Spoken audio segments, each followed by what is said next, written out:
né, para que o ouvinte ele tenha a satisfação, para que ele tenha entendimento, para que o ouvinte possa sair edificado, você vai fazer isso aí, né? Olha, o assunto hoje nós queremos falar sobre imitação de Jesus Cristo, né?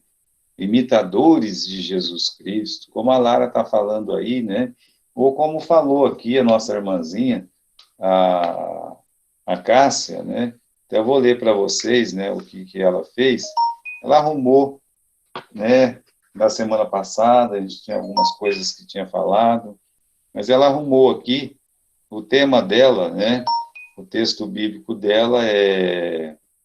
Vocês mandam mensagem aqui, apaga, né? Mas o texto bíblico é o livro de Ruth, tá?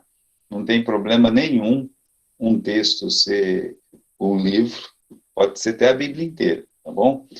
Mas a frase dela, né? Atitudes de amor, né? Atitudes de amor. E ela, usando Ruth, ela diz assim: Ruth viveu uma situação que exigiu tomar uma atitude. Aí ela vai lá no versículo 5 a 8 do capítulo 1, que fala de toda aquela tragédia familiar, né, da família de Elimeleque, morreu ele, os filhos, e ficam 3 viúvas. E no meio daquelas 3 viúvas, a viúva mãe, que é a Noemi, resolve, então, despedir as noras, né? E ela vive essa situação, a Ruth vive uma situação que exige tomar uma atitude, né? Aí ela toma uma atitude que é uma atitude de amor, né? Só uma pessoa que agisse com muito amor ia fazer o que ela fez. Quando todos estavam abandonando a sogra, o que ela fez? Ela pegou e não abandonou. Ela encarou, né? Isso é uma atitude de amor. O amor faz isso, né? O amor é abnegado. O amor tudo sofre, tudo crê, tudo espera. E depois ela explica para nós aqui que a atitude de amor tem um preço, né? Ela sofreu, ela padeceu, ela teve que trabalhar no campo duramente. Ela sofreu muito, a Ruth, né? Então ela sofreu, padeceu muito, porque toda atitude de amor, ela tem um preço. Uma pessoa, né, se uma família resolve, vamos ter um filho, isso tem um preço. Vai custar seu tempo, vai custar tanta coisa, né? E aí, por fim, ela diz a recompensa da atitude de amor, né? Então, como ela teve uma atitude de amor, ela teve uma recompensa por isso. Mostra toda a bondade de Boaz com Ruth, Deus recompensou todo o seu esforço, sofrimento de Ruth, e ela deixou todo o sofrimento e foi e casou-se com Boaz, e foram muito felizes, e tiveram filhos. Está vendo só? Então você tem grandes lições aqui. E você vai perceber uma coisa, né, nesse estudo da Cássia, que todos os pontos dela estão ligados à ideia mãe. Todos os nossos pontos precisam estar ligados à ideia mãe. Isso é muito importante, né? Como a Lara estava frisando no estudo dela, né? Eu não tenho aqui no papel, né? Mas falando de imitadores de Jesus Cristo. O texto que ela escolheu é o texto que tem tudo a ver com o tema. Às vezes a pessoa não consegue nem colocar um texto igual ao tema, não pode. Você vai ter que ter um tema e tirar esse tema dentro do texto bíblico, tá bom? Para as pessoas poderem se instruir. É muito importante. Então, esse nosso estudo, né, a respeito da prova, por isso que a prova é tão importante nesse nosso estudo, e a gente ter se demorado um pouco na prova, porque pregação é afirmação mais a prova. Você vai falar alguma coisa, né, fazer uma afirmação e você vai explicar ela, você vai provar aquela afirmação que você fez. Amém? Eu vi que chegou mais irmãos, chegou a irmã Brenda, chegou a irmã Aline, né? Deixa eu ver se chegou mais alguém aí. Ah, o irmão Aurelino estava, parece que, não sei se ele saiu, tá? Mas vamos nós aqui. Irmãos, nós vamos ter essa aula hoje, e aí a gente só vai voltar em agosto, tá bom? Vamos ter um períodozinho aí, vou dar umas férias para vocês, nós vamos entrar com a segunda etapa do Arte de Falar, que eu gostaria, né, de falar na segunda etapa, no segundo semestre, a respeito dos tipos de mensagem, né? Mensagem temática, que é praticamente essa que nós estamos vendo. Depois nós vamos estudar a expositiva, né, e a textual, e por isso leva um pouco mais de tempo. Não tem jeito de fazer isso nas aulas só em um semestre. Mas o que eu queria frisar mesmo nesse semestre é essa necessidade de cada aluno entender que uma pregação nada mais é do que você fazer uma afirmação e você provar essa afirmação. Bem, deixa eu falar de mim, né, dos nossos estudos aqui. Por exemplo, na quarta-feira eu tenho um estudo do livro, né, um livro. Então, nós pegamos um capítulo daquele livro e nós estudamos. Esse tipo de mensagem, ele se chama mensagem expositiva ou textual, né? Porque você vai estudar um livro, vai ter um texto, na verdade você vai fazer uma exposição daquele capítulo que você estudou, né? É um pouco diferente disso que nós estamos vendo, por isso lá no próximo semestre nós vamos ver. No domingo à noite, eu trabalho com exposição, sim, mas sempre dentro de um tema, né? Você pode fazer isso dentro de um livro. Por exemplo, no domingo de manhã, nós estudamos o livro de Atos, correto? Mas o que nós fizemos? Nós colocamos um tema no livro de Atos. E aí as mensagens, elas têm que estar de acordo com esse tema que foi colocado lá no começo. Qual foi o nosso tema para o livro de Atos? Foi Transformadores do Mundo. Esse é o tema. Então, todo domingo de manhã, nós vamos estar falando alguma coisa destes transformadores do mundo. Veja só como chama o livro de Atos. Atos. O que é Atos? Atos são feitos, são realizações.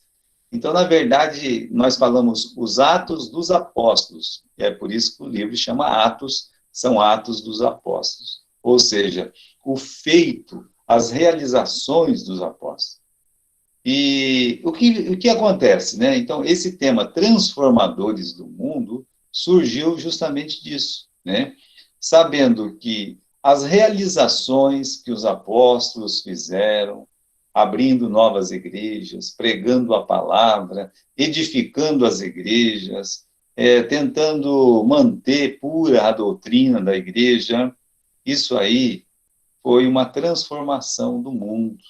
Os apóstolos, eles conseguiram transformar o mundo deles, com pregação, com a palavra, né? Aonde eles chegavam, nascia uma igreja. Onde nasce uma igreja, aquele local se transforma. Aquele local fica mais alegre. Você vai reparar no capítulo 8 de Atos, por exemplo, olha como é poderosa, né? O feito dos apóstolos através do Espírito Santo. Quando o evangelho chegou em Atos não, em Samaria, a palavra de Deus diz que toda a cidade ficou feliz. Houve uma grande alegria com a chegada do evangelho naquela cidade, pelo efeito poderoso da palavra de Deus naquela cidade de Samaria. Então, isso foi uma transformação. Por isso, o tema do livro que nós colocamos foi Transformadores do Mundo, tá? Alguns anos atrás, isso foi algum tempo atrás, bem lá atrás, né? Eu tinha colocado um outro tema no livro de Atos, quando eu dei esse livro em outra igreja até. Eu usei o seguinte tema: a palavra de Deus cresce e prevalece. Né? Tá vendo só? Você tem um outro ponto de vista para estudar o livro de Atos. O tema lá, a afirmação era que a palavra de Deus, ela cresce e prevalece, usando aquele versículo mesmo de Atos. Então, todos os capítulos que nós estudamos enfocava exatamente esse tema. A palavra de Deus cresce e prevalece. Dessa vez, a gente sempre tem que mudar um pouco, né? A gente tem que modernizar a coisa, ou pelo menos deixar diferente, porque eu tenho pessoas aqui na igreja que já estão 30 anos comigo. Para não repetir o tema, o que a gente fez? Colocou um outro, Transformadores do Mundo. Mas no domingo à noite, nós trabalhamos com temas livres dentro de um tema central, né? Por exemplo, o tema central que nós temos é tempos difíceis fazem homens valentes. Então, alguma coisa vai acontecer no domingo à noite, algum assunto sobre essa dificuldade, né? Desses tempos difíceis.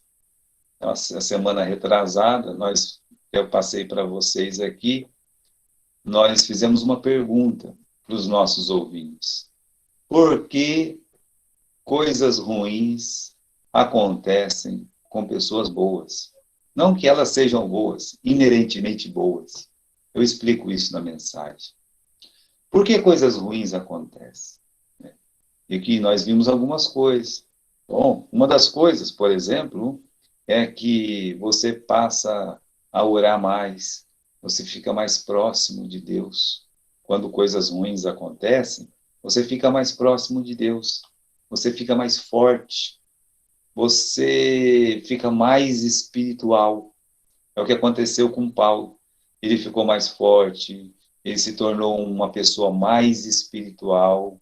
Tudo isso porque coisas ruins aconteceram na sua vida. O José é a mesma coisa. As coisas ruins que aconteceram na vida de José, lá no livro de Gênesis, favoreceram muito ele a crescer espiritualmente, a ficar mais perto de Deus. Então, porque coisas ruins acontecem, para você ficar mais perto de Deus, para você crescer espiritualmente, ficar mais forte espiritualmente. É só algumas coisas, mas tem mais coisas lá. Nessa semana, o tema da mensagem foi outro, dentro desses tempos difíceis também. Nós tentamos responder o que fazer quando coisas ruins acontecem, usando o texto bíblico de Gênesis. O jeito que Deus ele cuidou de coisas ruins, né? Não que sejam ruins, sabe? O primeiro ato da criação é que Deus criou os céus e a terra. A gente tenta explicar isso lá. Aí a Bíblia diz que a terra era sem forma e vazia. Agora vocês sabem, irmãos, uma coisa sem forma é uma coisa desordenada. O vazio é uma coisa sem sentido. Para piorar, o versículo 2 diz que havia trevas sobre a face do abismo. Então você vê uma coisa sem forma, uma coisa vazia, é uma coisa tenebrosa, um abismo. Ora, ora, não é esse o mundo que nós desejamos, não é verdade? Nem Deus.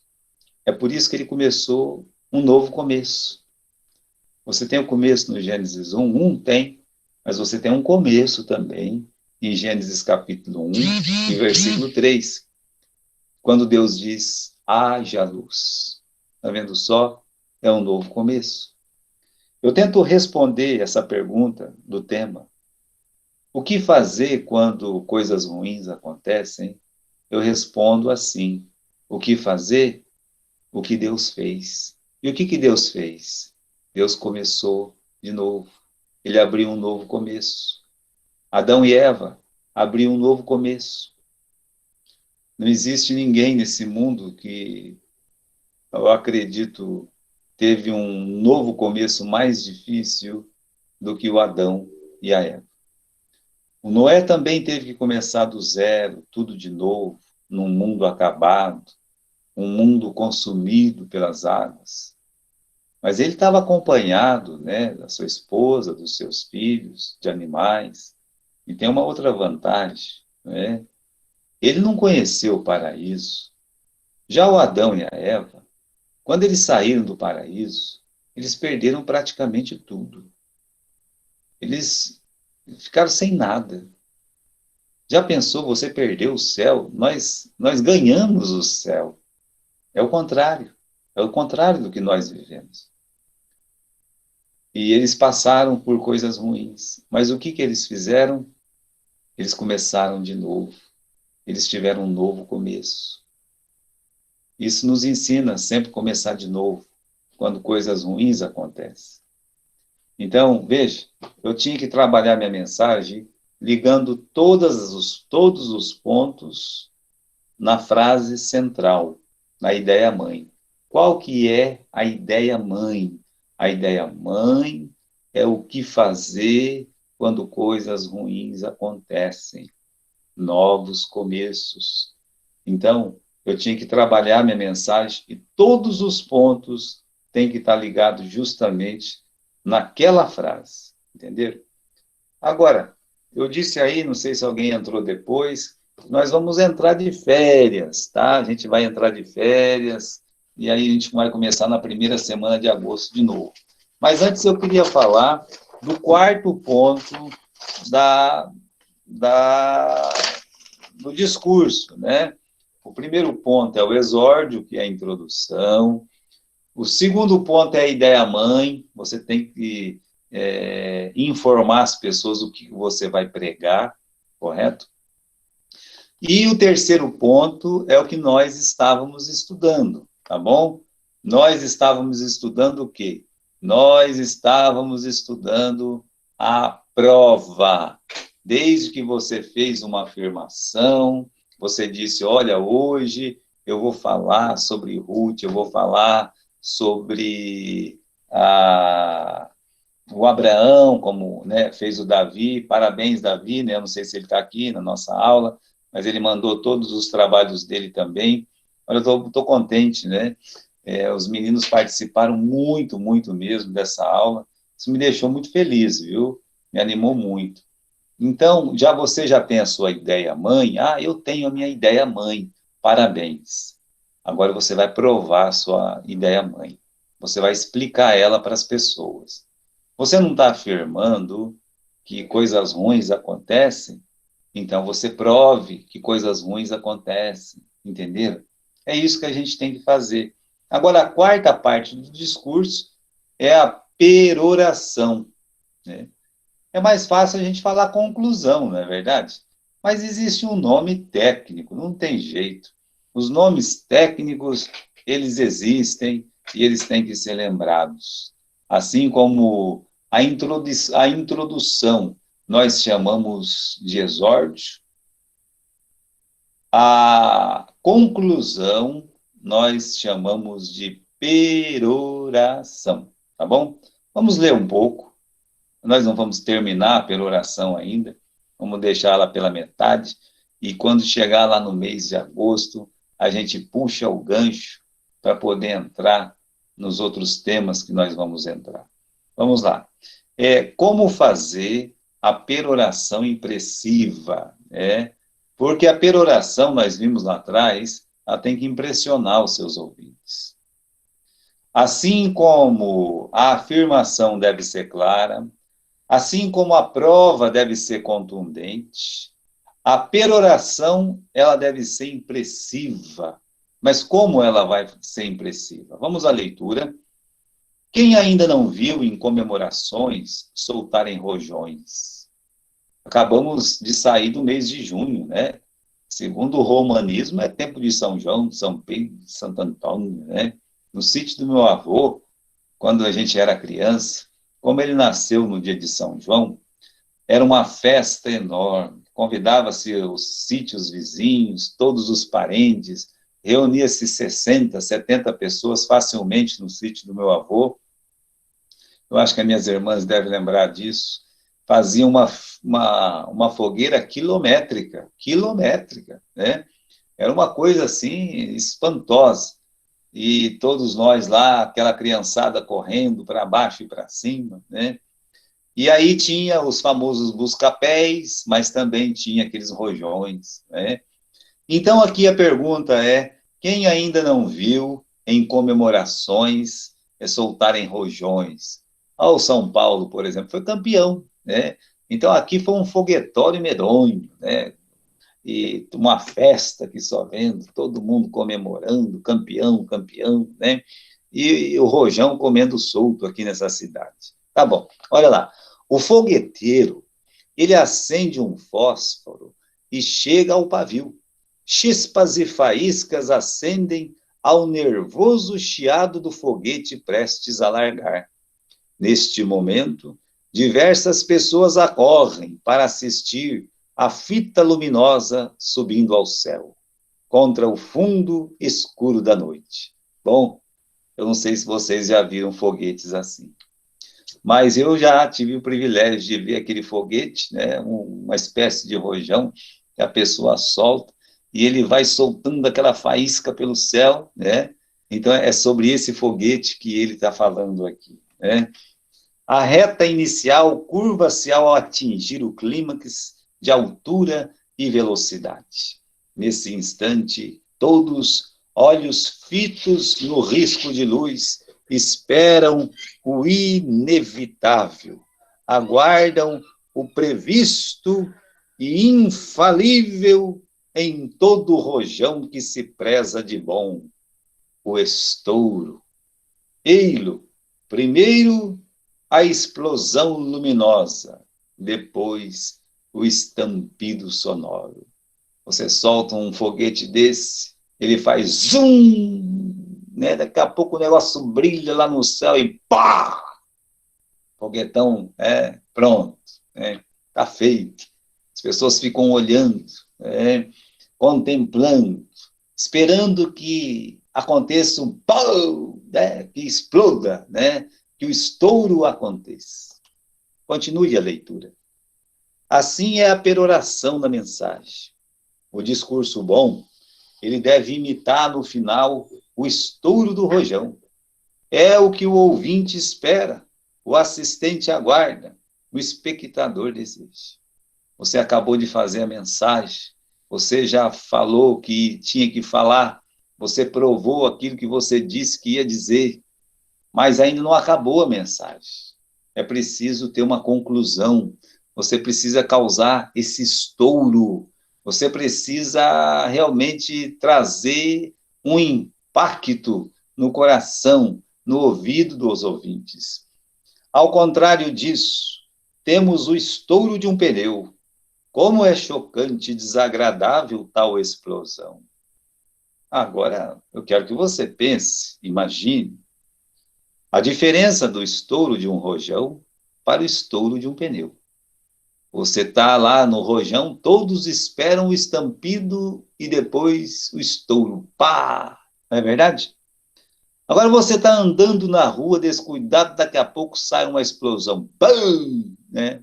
Primeiro que você leva um susto medonho. Algumas pessoas chegam a cair, desmaiar, dependendo do tamanho do estouro. Não estavam esperando aquele estouro. Vamos continuar, né? Como é chocante e desagradável tal explosão, inesperadamente o impacto sonoro desconcertante. Imobilizamo-nos, aturdidos. Quando recuperamos o autodomínio, assistimos aliviados e divertidos ao melancólico murchar da câmara de ar, agonizando em sussurro ciciado. Após o susto, chega a ser cômico. Aquela explosão inesperada. Bum! Aí você se assusta, se recompõe rapidamente e você escuta aquele chiado.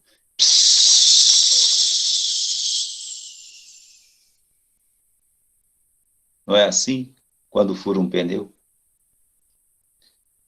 Então, da mesma forma, o rojão que partisse chiando num jato e no auge explodisse apenas num pim. Agora imagine você vai lá na casa de fogos, compra um belo de um rojão, e aí você vai para uma festa desta, o seu time é o time campeão, né? Você vai para fora da sua casa, à beira da rua, aquela noite escura, esperando que um rojão exploda para iluminar, e aí você solta o rojão. E aí, em vez de fazer pô, faz pim. Não, você não espera um pim. Como assim pim? Não é verdade? Como assim? Não fez um estouro? Isso é uma decepção. Eu paguei caro nesse rojão, o camarada me garantiu que ia explodir num barulho ensurdecedor, agora me vem com esse pim, não, não pode ser, né? É uma decepção. Eis como não deve ser o final da mensagem. Uma coisa, uma explosão de pneu, pum, que você não espera, e nem um pim, que você também não espera, né? Então, a mensagem tem que ser, o final dela, como aquele rojão que você soltou e você sabe que vai explodir. O assistente, o ouvinte sabe que vai ter aquele momento da parada, mas é um momento faustoso, é um momento da explosão, é um bom momento quando se acaba, né? É só para você ver, por exemplo, um filme. Que grande emoção se separa para os fins dos filmes, não é verdade? Em tudo, mas especialmente no fim, deve a comunicação imitar o rojão. Primeiro vemos a concentração luminosa no ramalhete de luz. E apenas após uns instantes ouvimos o estampido. Ponto final da carreira do rojão. Acabou. É hora de parar. O rojão explodiu. Explodiu. Acabou. Acabou. Mas acabou na hora certa. Acabou do jeito certo. Acabou do jeito que o assistente esperava. Foi uma surpresa para ele? Não, não foi uma surpresa para ele acabar ali naquele momento. Ele fica feliz que acabou, né? Com certeza.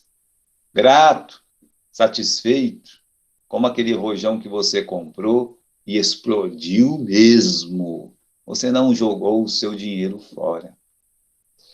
A peroração tem também duas partes bem distintas, né? Que é o resumo e o patético. A gente tem que entender essas duas coisas quando vai terminar uma mensagem. Fazer um resumo e tocar no coração das pessoas. Patético é tocar no coração das pessoas. Vamos dar uma leitura aqui. Instantâneo e breve, resumido em si toda a matéria da comunicação, o resumo deve impressionar pelo impacto e ser eficaz pela brevidade. Impressionar pelo impacto, ser eficaz pela brevidade. O patético, como estouro final, embora esperado, deve pressionar e impressionar os ouvintes, de súbito, tantalizado pelo seu vigor. Como é que deve ser o resumo? O resumo deve ser resumido. Eu vou repetir. É como aquele camarada do horário. Não tem aquele camarada do horário que fala 6 horas e 40 minutos, o outro diz, repita, 6 e 40, não é? Então, olha lá, o resumo deve ser resumido. Nunca é demais insistir neste ponto. O resumo deve ser resumido. Muitos comunicadores, após completarem seus raciocínios, parecem voltar atrás, passando a repetir todas as considerações já feitas. Desta forma, ofendem sem querer a memória dos ouvintes e causam má impressão, aborrecendo a assistência. Você fez a mensagem? Fez. E na hora de acabar, vou contar toda a mensagem de novo. Não, não faça isso. Não desconfie da capacidade dos seus ouvintes de ter entendido a sua mensagem. O resumo não é uma nova mensagem. O resumo, ele deve ser resumido. Existe a arte de resumir, a técnica de relembrar sem cansar. Pode o comunicador falar como se não tivesse bem certo de haver tocado todos os pontos, recordando-os em alta voz, a ver se não faltou alguma coisa a dizer. Ao terminar, pode ainda falar a hipotético adversário as suas ideias, desafiando a responder aos diversos pontos abordados, enumerando-os. Sempre a imagem do rojão nos é útil. O clarão final ocupa pequena extensão, mas impressiona mais que toda a linha cintilante, descrita pelo foguete, por concentrar toda a luz num ponto só. Concentrar toda a luz num ponto só. O foguete é solto, sobe junto com o foguete aquela lâmina de luz, fininha, mas quando vai explodir o rojão, aí você vê aquele clarão. Aquele clarão. O que ele está dizendo aqui? Concentra toda a luz num ponto só. Feliz é o pregador que na hora do resumo, feliz é o escritor que na hora da conclusão, ele consegue fazer um resumo que dê clareza a toda a mensagem, que concentre tudo em poucas palavras, o que ele disse em 40 minutos. Se ele conseguir, em menos de 1 minuto, colocar tudo que ele disse em mais de 40 minutos, de uma forma que se acenda uma luz maior no coração do ouvinte, esse é um pregador, esse é um orador que realmente deve ser lembrado. Sempre a imagem do rojão nos é útil, como eu disse. Continuando aqui, eu já voltei, né? Vamos lá na quarta linha. Assim deve ser o resumido. Feliz do comunicador quando puder fazer seu resumo no espaço de tempo entre acender um palito de fósforo e vê-lo consumir. A primeira parte do resumo, da conclusão da peroração é o resumo. Então, ele está dizendo aqui para nós, o resumo deve ser resumido. Agora vamos ver a segunda parte da conclusão. A segunda parte da conclusão é o patético. Patético não tem nada a ver com pateta, né? Não tem nada a ver lá com o pateta lá da turma do Mickey Mouse, não, tá bom? Patético é uma palavra grega. Vamos dar uma olhadinha aqui. Não admitiam os gregos, especialmente da Ática, o apelo às paixões. Consideravam isto recurso dos desprovidos de razão e argumentos. No entanto, a arte retórica de Aristóteles contém em muitas partes preciosas indicações de ordem psicológica para o manejo das paixões humanas em proveito do comunicador e das suas ideias. O patético é o apelo às emoções e tem como finalidade impressionar os ouvintes a favor de nossa causa. Não concordamos com o modo de pensar dos áticos, pois consideramos legítimo o emprego deste recurso, quando se trata de convencer o auditório e adotar nosso ponto de vista honesto e verdadeiro. Naquele momento final, quando você faz o resumo, e você pode partir para o patético, partir para as emoções. Isso aí, irmãos, isso não é contra a Bíblia, não é contra a palavra de Deus, de jeito nenhum, de forma nenhuma. Vamos continuar? É triste perceber que muitas vezes os ignorantes e os aproveitadores conseguem influir na multidão pela eloquência desordenada. Às vezes, nós, pastores, não adotamos o patético. Nós não queremos chegar no coração das pessoas através de palavras que possam mudar o destino delas. Enquanto isso, esse povo ímpio, depravado, eles conseguem chegar no coração das pessoas. As turbas hoje se movimentam, se locomovem, justamente porque o mundo aprendeu a usar o patético. Sabe, às vezes me revolta como a mídia coloca as coisas. Eu não estou falando de política aqui, não, sabe? Eu estou falando de como a mídia, ela é cruel. Ela coloca um bandido, um assassino, depravado, e faz com que aquela pessoa seja o herói da história, através do patético, apelando para as emoções, pegando alguma coisa daquele sujeito, e Lázaro se torna o herói, e a polícia se torna a bandida. A gente tem que ter muito cuidado, irmãos, muito cuidado. As coisas estão acontecendo muito rápidas. Lamento dizer isso. Como as coisas estão acontecendo rápidas, como o mundo está se depravando a largos passos a caminho do abismo. Isso que eles estão fazendo na mente de nossas crianças, dos adolescentes, dos jovens, isso é um crime cultural. É uma pena. Mas sabe por quê? Porque eles apelam para o patético.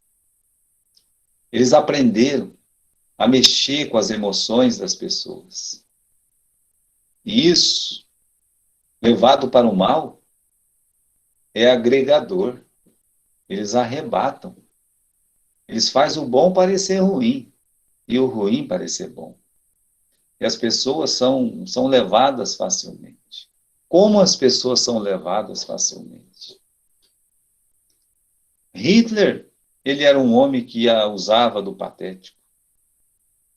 Pegou o pior momento da Alemanha para criar naqueles alemães um ódio contra os judeus. Veja, essa mídia podre que nós temos está pegando o pior momento do mundo deste século, que é a pandemia, e está aproveitando isso para levar as pessoas a ficar contra a igreja, contra o povo que prega a palavra de Deus. Mas é porque eles apelam para o patético. É isso que está dizendo aqui nessa frase. É triste perceber que muitas vezes os ignorantes e os aproveitadores conseguem influenciar a multidão pela eloquência desordenada. Até os incultos, quando sinceros, levam a multidão para onde querem. Não é a inteligência a guia dos povos, mas a força das paixões. Não é a inteligência o guia dos povos, mas a força das paixões. Eu não lembro o escritor, né? É aquela série Vagalume. Minha mãe era professora, por isso eu tenho muita estima com os professores, né? Eu gosto muito dessa profissão. E ela tinha uma coleção de livros chamado Vagalume. Naquela coleção de livros, tinha um livro lá que ensinava a pessoa a ler, escrever e tal, né? Para gostar de ler, para gostar de escrever. Olha, gente, se vocês um dia for comprar um livro, vá no sebo, né? Compre aqueles livros da série Vagalume. Tem um livro da série Vagalume que se chama Para Gostar de Ler, outro Para Gostar de Escrever. Aquilo é aquilo que me incentivou a ler, aquilo que me incentivou a escrever livros, por exemplo, né? Se eu consegui um dia escrever algum livrozinho qualquer, foi porque eu comecei ali. Ali eu comecei para gostar de escrever. Não sei nem se encontra ainda esses livros, né? Da série Vagalume. Eu tinha 10, 9 anos, ou 11, né? Quando minha mãe me dava aqueles livros para ler. Bom, para você ter uma ideia, né? Eu estava falando daquela série Vagalume, porque entrou um cego no vagão, segundo o conto. E o cego entrou no vagão, e você sabe, o cego não consegue enxergar. E alguém olhou e disse, não tem luz. Bem, tudo bem, né? Acabou a luz do vagão. Era um trem, aqueles trem urbano, que saía de uma vila e ia para outra, ou do centro rumo à vila. Ele entrou lá dentro, né? E sentou no banco dele, cego, sem enxergar ver. E alguém disse isso. não tem luz. O cego se revoltou, né? O cego olhou e disse, o quê? Não tem luz? Como não tem luz? Né? Abaixo esse trem, esse metrô aqui, tal, né? Isso é uma vergonha. Como é que pode um vagão de trem não ter luz?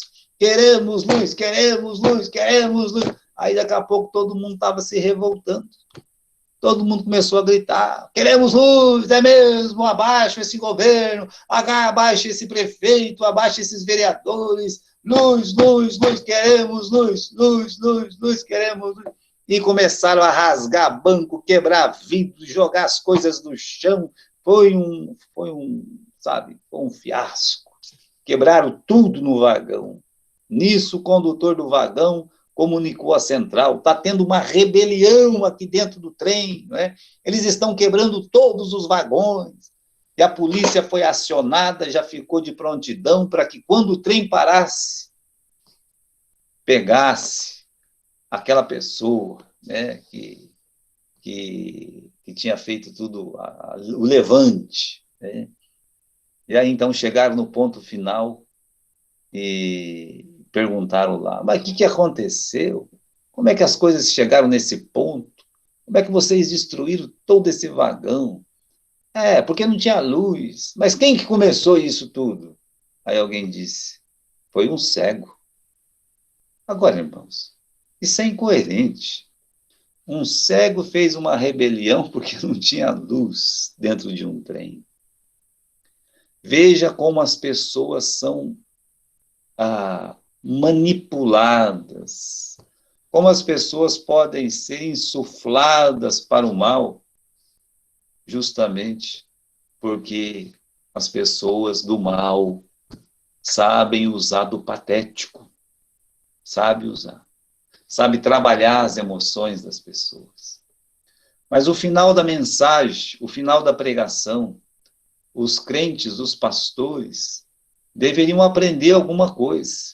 Aprender a usar também o patético para mudar o desejo, o sentimento, mudar as atitudes dos seus ouvintes, para que aquele que rouba não roube mais, para que aquele que mente não minta mais.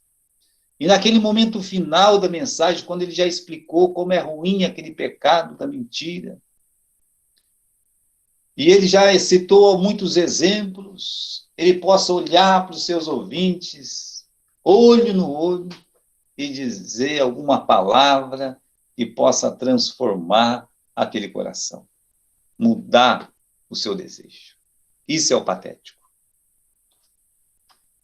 Por isso diz aqui, não é inteligência a guia dos povos, mas a força das paixões. Eis porque o pregador fiel e honesto deve cuidar com especial carinho o patético, ou seja, o apelo às emoções. A palavra patético é formada de duas outras, de origem grega, patos, que é paixão, e ethos, que é costume. Sua união simboliza o campo das emoções, ou inclinações, amor, alegria, esperança, desejo, audácia, ódio, tristeza, aversão, desprezo e temor. No final da mensagem, o pregador deve falar com sentimento e emoção.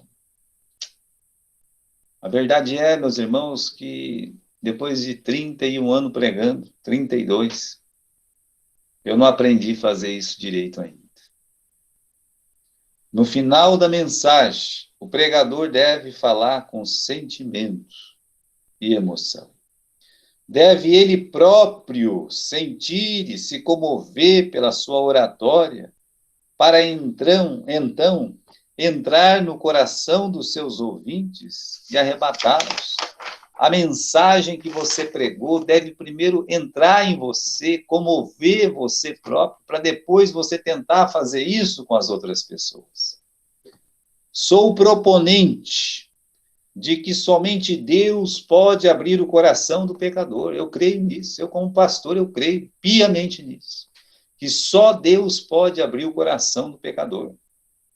Creio ainda que muitos podem fazer decisões precipitadas porque foram manipuladas na hora do apelo. Eu creio piamente nisso também. Muitas pessoas levantam as mãos, vão lá para frente e choram, porque o apelo foi apelativo. O campo das emoções ali foi exagerado. É uma conversão de Araque, são lágrimas de crocodilo, mentiras. Porque o pregador fez por onde?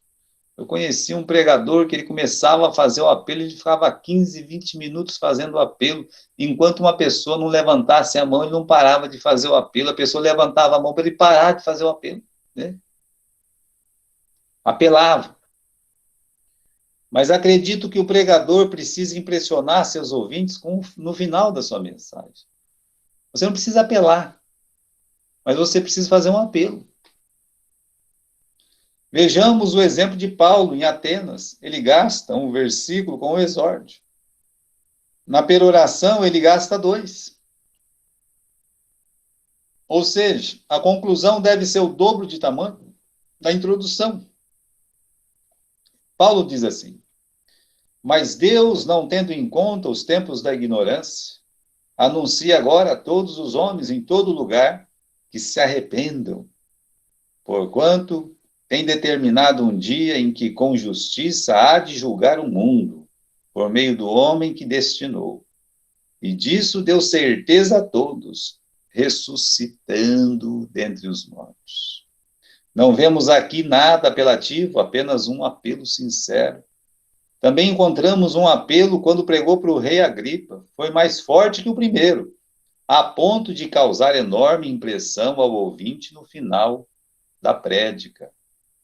Paulo disse assim para o rei: prover a Deus, e por pouco ou por muito, não somente tu, mas também todos quantos hoje estão ouvindo, se tornassem tais qual eu sou, exceto estas cadeias. Pois bem, meus irmãos, então lembre da peroração, da conclusão. A conclusão deve ser resumida, e a conclusão, ela deve ter o patético.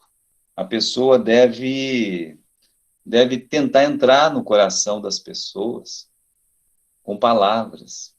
Talvez mudar um pouco o tom de voz, para que as pessoas possam sentir a mensagem entrar em seus corações. Mas é muito importante, na conclusão, você saber usar essas 2 ferramentas. Amém? Olha, a peroração é grande, tá? A gente vai estudar ela lá em agosto e entrar em outros assuntos. Eu nem sei se vocês vão querer estudar essa matéria em agosto, correto? Nós começamos com mais de 20 alunos, nós estamos acabando aqui com 16 e tal, hoje tem 12, não é? Mas eu me sinto honrado com vocês assistindo essas aulas, me sinto grato a Deus, primeiramente, grato à irmã Sônia, ao pastor Valdir, ao pastor Silvio, porque os 3 me deram essa oportunidade de estar aí me comunicando com vocês. Eu fico muito feliz por isso. Então, meus irmãos, eu agradeço a Deus de poder passar alguma coisa para vocês. Talvez não é nada que vocês já não sabiam, mas vamos tentar no próximo semestre, vamos trabalhar a arte de falar, o módulo 2, tá bom? Então, esse módulo 1, a nossa preocupação é ensinar para vocês que vocês precisam ter uma afirmação, uma ideia-mãe, e vocês precisam provar essa ideia-mãe. Amém? Alguém tem alguma pergunta a respeito da aula de hoje? Ou da nossa matéria em si? Gostaria de falar alguma coisa?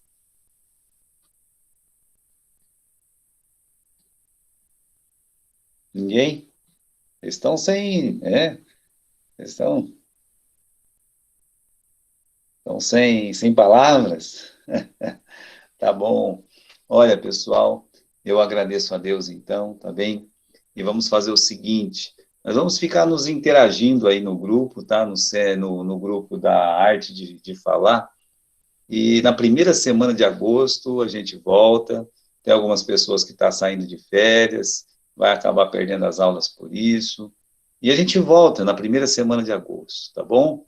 Tudo certo, então? E quando for lá no mês de outubro, no final de outubro, nós já estamos encerrando essa matéria, a arte de falar, tá bom? Então, como ninguém tem uma pergunta, boa noite para vocês, que Deus os abençoe, e vamos ficar nos interagindo, né, na nossa arte de falar, no nosso grupo de WhatsApp, tá bom? Deus abençoe vocês.